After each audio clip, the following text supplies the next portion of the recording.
Hi everyone! This tender braised pork belly is another home run dish that is guaranteed to leave you belly satisfied.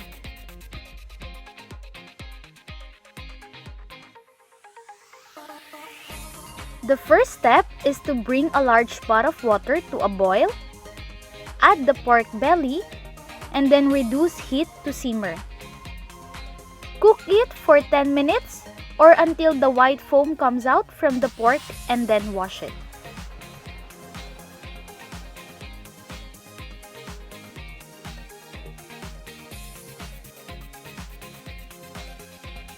Meanwhile, combine dark soy sauce, oyster sauce, sugar, and Chinese 5-spice in a clean bowl and marinate our pork belly.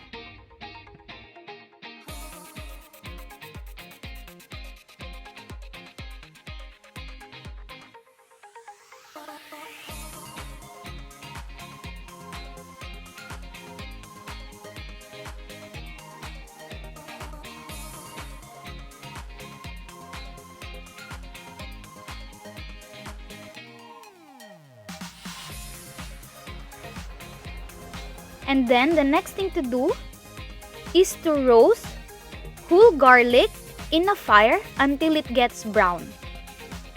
This is just to add more powerful flavor of garlic in our pork.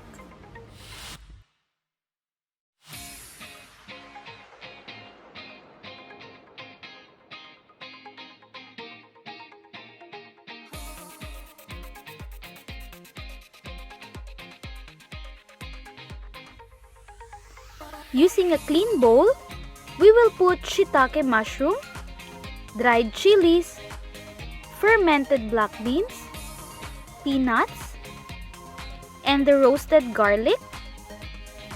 And then, just add the marinated pork belly and the marinating sauce.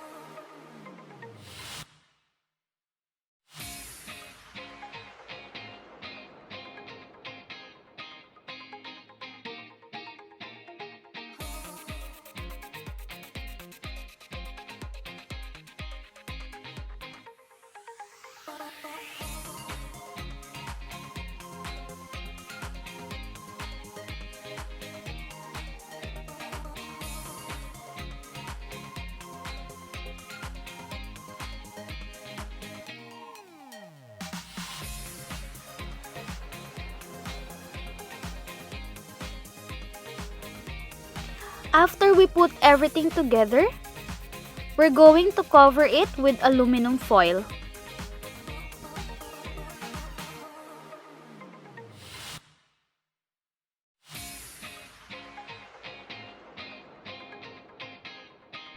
And then, now we put it in a steamer under medium-low heat for 4 hours until the sauce has thickened and the meat became so tender that it feels like melting in your mouth.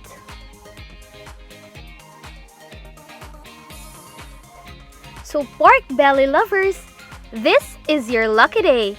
That's it! Melt in the mouth braised pork belly. If you like the video and the recipe, don't forget to give it a like and subscribe to our YouTube channel. This is again Mira from Kenzy's Kitchen.